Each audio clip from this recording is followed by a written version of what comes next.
So all of that, like I said, gets moved on to here. Here's the 17 again, and you can see it over here more clearly on the human design chart in this position. And here's that 88-degree calculation that was calculated roughly 3 months before Mariah Carey's birth, and it is down here. Trust me on this if you can't see it, in the 58 in red. So we have, as the general parts of the chart, the 2 dates, the birth date, which is your conscious imprinting, which correlates to your astrological natal chart, and it's in black, and it's known as the conscious side of your chart, meaning that this is what you come in kind of knowing what you're here to experience. It's what you know about yourself. It's who you kind of think you are in a lot of respects. The personality is governed by the mind and what the mind sees. And then over here on the red side, this is the imprint roughly at the beginning of the 3rd trimester of your formation and your development as a fetus. So this is kind of like the body side, how your body is wired up and imprinted to function when you're born as a human being.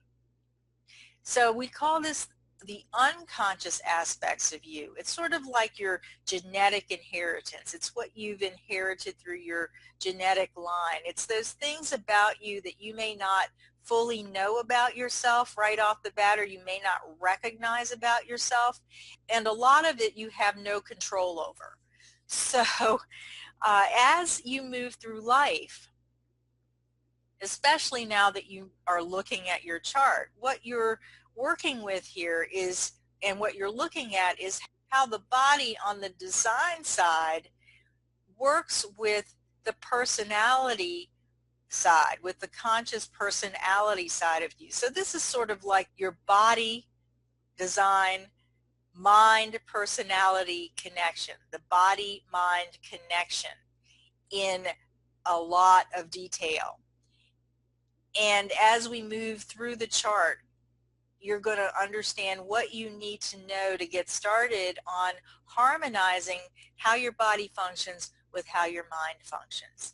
But ultimately, what you're here to do is to rely and trust your body's wisdom so that your personality can do what it's here to do and observe your human experience without interfering with your body's experience. So moving on to the other parts of the chart, I pointed out earlier these symbols here, and this is the celestial bodies, the sun, the earth, the moon, the north node, the south node, Mercury, Venus, Mars, Jupiter, Saturn, Uranus, Neptune, and Pluto. So these celestial bodies are kind of like the overarching archetypes of the various aspects and experiences that we have as human beings. And then we have these gates, which are these numbers. We have 64 gates. Remember I said that they're related to the 64 codons of DNA that we have as humans. So these 64 gates are the characteristics and the themes that we live out through the overarching archetypes that are brought out by the symbolism in astrology. So for instance, here is the sun at the top.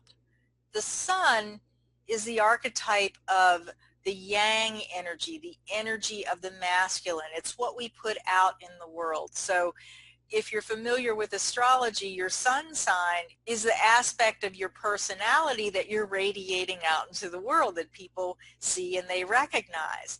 So Mariah Carey has the gate 17 in her conscious sun. So her personality is radiating out this theme of the 17. And I'll just tell you that the 17 is about opinions. It's about coming to opinions in a logical way.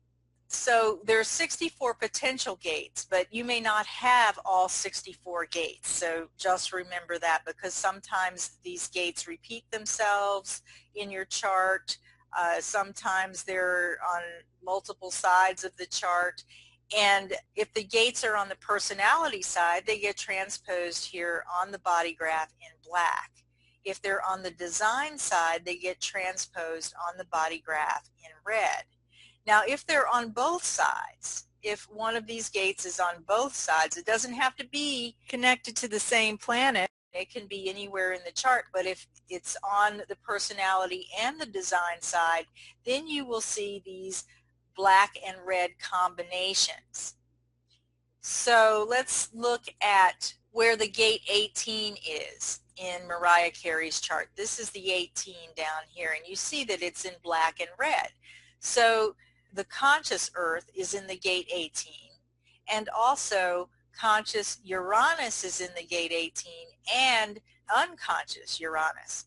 So she's experiencing this gate 18, which is actually the gate known as the gate of corrections. So correction is very much a part of her life and a part of her life themes. And it's conscious and unconscious within her. And she experiences it through the energy of the earth, which is the energy that grounds you. So she's grounded by correction, and she experiences it through Uranus, which is the planet of change. So correction in her life may also bring sudden changes.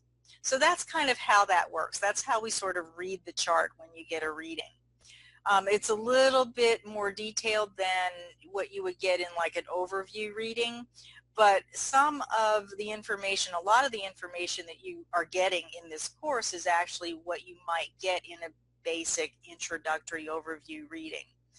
And if you really digest this and study it, then you can possibly just slip into this deeper understanding when you do decide that it's time for you to get a reading. Now let's move on to the 6 potential lines. What are the lines in the chart?